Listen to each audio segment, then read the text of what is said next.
என்னடா அது சின்ன வெங்காயம்லாம் போட்டு ஒரு மாதிரியான கிரேவியாக இருக்க, என்ன கிரேவின்னு யோசிக்கிறீங்களா? இது தாங்க நம்ம பாரம்பரியமான கருவாட்டு தொக்கு. இந்த கிரேவி தான் இன்றைக்கி நம்ம வந்து செய்ய போகிறோம். வாங்க எப்படின்னு சொல்லிட்டு நம்ம பார்க்கலாம். இந்த மாதிரி பாருங்கள், நல்லா ஆவி பறக்கிறதுக்கு பழைய கஞ்சிக்கு அந்த தேங்காய் சோறு சாப்பாட்டுக்கு வச்சு சாப்பிட்டோம்னா சும்மா அப்படி தான் இருக்கேன். வாங்க எப்படின்னு சொல்லிட்டு நம்ம பார்க்கலாம். ஹாய் மக்களே, இன்றைக்கி என்ன ஸ்பெஷலாக நம்ம செய்ய போகிறோம் அப்படின்னா, சின்ன வெங்காயம் போட்டு கருவாட்டு தொக்கு வந்து நம்ம வந்து செய்ய போகிறோம்.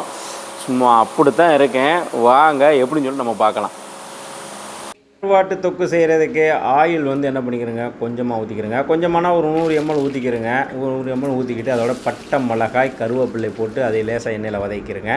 ஒரு பெரிய வெங்காயம், ஒரு நல்ல பெரிய வெங்காயமாக எடுத்துக்கிட்டு அதை நல்லா என்ன பண்ணுங்கள், சிறுசாக வெட்டி அதையும் எண்ணெயில் போட்டு வதக்கி லேசாக என்ன பண்ணுங்கள், சின்ன வெங்காயம் நான் வந்து ஒரு 1/2 கிலோ வெங்காயம் போட்டிருக்கேன். உங்களுக்கு 1/2 கிலோ வெங்காயம் வேணும்னா 1/2 கிலோ வெங்காயம் போட்டுக்கிறேங்க, இல்லைனா கம்மியாக போட்டுக்கிறேங்க. நான் வந்து என்ன பண்ணியிருக்கேன்னா 1/2 கிலோ வெங்காயம் போட்டு அதையும் நல்லா என்ன பண்ணியிருக்கு, வதக்கியிருக்கு. அதுக்கு பிறகு தக்காளி வந்து தேவைப்பட்டால் என்ன பண்ணுங்கள், போடுங்க. தக்காளி தேவையில்லை, தக்காளி போட்டாலும் சரி போடலாலும் சரி, ரெண்டு இப்படி பண்ணாலும் டேஸ்ட்டு சும்மா அப்படி தான் இருக்கேன். அதோடு என்ன பண்ணுங்கள், வஞ்சரம் மீன் கருவாடு இருக்குல்ல, அந்த கருவாடு நல்லா துண்டாக ஒரு துண்டு எடுத்து அதையும் போட்டு எண்ணெயில் வதக்கிட்டு மிளகா பொடி மட்டும் என்ன பண்ணுங்கள், கொஞ்சமாக போடுங்க. உரப்பு வேணும்னா கொஞ்சம் நிறையா போட்டுக்கிறேங்க. பச்சை மிளகாய் இருந்துச்சுன்னா பச்சை மிளகாய் போட்டுக்கிறேங்க. நான் பச்சை மிளகாய் போடலை, ஏன்னா உரப்பாக வேணும் அப்படின்னா.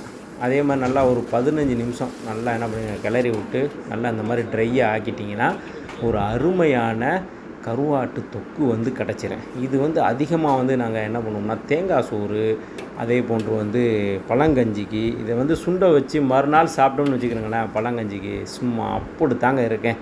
வாசமும் செம்மையாக இருக்குது. இப்போ பாருங்கள், நல்லா ஆவி பறந்துக்கிட்டு அந்த வாசம் அப்படியே எச்சு ஊறிக்கிட்டு இருக்குது. இப்போ என்ன இதை சாப்பிடணும், ஆனால் வந்து தேங்காய் சோறு இல்லை, அதனால் வெள்ளை சோறுக்கு தான் வந்து சாப்பிடணும்.